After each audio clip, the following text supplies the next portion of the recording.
Assalamualaikum warahmatullahi wabarakatuh. Izin memperkenalkan diri, nama saya Atina Oktaria Nurkumala Prahmadi dengan NIM 330302042. Di sini saya akan menjelaskan bagaimana ulama Indonesia menyebarkan ajaran Islam di Nusantara. Langsung saja. Syekh Nawawi Al-Bantani adalah seorang ulama Melayu Nusantara yang telah berhasil melanjutkan tradisi para ulama Melayu sebelumnya untuk mentransformasikan gagasan keilmuan melalui murid dan karyanya dari Haramain ke wilayah Nusantara khususnya Indonesia. Dengan melihat aktivitas-aktivitas dakwah dan peranan yang dilakukan oleh Syekh Nawawi, antara lain dengan menyebarkan ajaran Islam melalui pendidikan di Mekah Al-Mukarramah. Dengan keberhasilan para anak didiknya menjadi tokoh dakwah dalam menyebarkan Islam di Nusantara, seperti Syekh Mahfuz At-Tarmisi, Kiai Haji Hasyim Asy'ari, Kiai Haji Wasid, Kiai Haji Ahmad Dahlan, dan lainnya. Aktivitas yang dilakukan oleh Syekh Nawawi Al-Bantani dalam mengembangkan Islam di Nusantara antara lain, yang pertama, Syekh Nawawi mengajarkan Islam secara langsung. Dalam hal ini, Syekh Nawawi tidak sendirian. Para ulama di Indonesia pada waktu itu dikenal dengan sebutan Al-Jawi. Di awal abad ke-19, banyak yang berperan aktif di masyarakat dalam rangka mengembangkan dan menyiarkan agama Islam. Mereka turut mengisi lembaran sejarah dakwah Islamiyah di Nusantara yang telah ditanamkan dan dirintis oleh para wali sembilan yang dikenal sebagai sebutan Wali Songo. Para ulama sebagai panutan mengembangkan dan menyiarkan Islam dengan berbagai cara, antara lain dengan mengajarkan agama Islam kepada anak didik atau muridnya melalui pendidikan yang telah dikaderisasi calon-calon penerus perjuangan dakwah.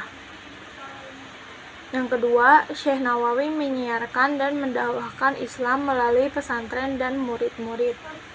Syekh Nawawi adalah tokoh ulama Indonesia kaliber dunia yang dipercaya mengajar di Mekah Al-Mukarramah, bahkan dikenal sebagai Imam Al-Haramain.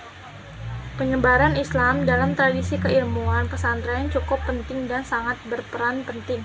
Karya populer yang dijadikan contoh penelitiannya yang banyak dikaji di pesantren, terdapat 11 judul populer, diantaranya adalah karya Syekh Nawawi.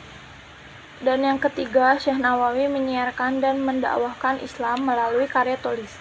Menyiarkan dan mendakwahkan Islam bisa dilakukan dengan berbagai cara dan pendekatan, baik melalui dakwah bil lisan atau dakwah melalui lisan maupun dakwah bil kitabah, dakwah melalui tulisan. Bisa juga dengan cara dakwah bil hal atau dakwah melalui amal nyata. Semuanya bertujuan untuk menyampaikan pesan-pesan atau ajaran Islam kepada masyarakat luas. Dan selanjutnya, pengabdian Syekh Nawawi Al-Bantani di Mekah. Nama Syekh Nawawi Al-Bantani semakin masyhur ketika dia ditunjuk sebagai Imam Masjidil Haram, menggantikan Syekh Ahmad Khotib Al-Syambasi atau Syekh Ahmad Khotib Al-Minangkabawi. Tidak hanya di kota Mekah dan Madinah saja ia terkenal, bahkan di negeri Suriah, Mesir, Turki, hingga Hindustan namanya begitu masyhur. Syekh Nawawi memegang peran sentral di tengah ulama Al-Jawi. Dia menginspirasi komunitas Al-Jawi untuk lebih terlibat dalam studi Islam secara serius, tetapi juga berperan dalam mendidik sejumlah ulama pesantren terkemuka. Setelah 3 tahun bermukim di Mekah, Syekh Nawawi pulang ke Banten sekitar tahun 1828 Masehi.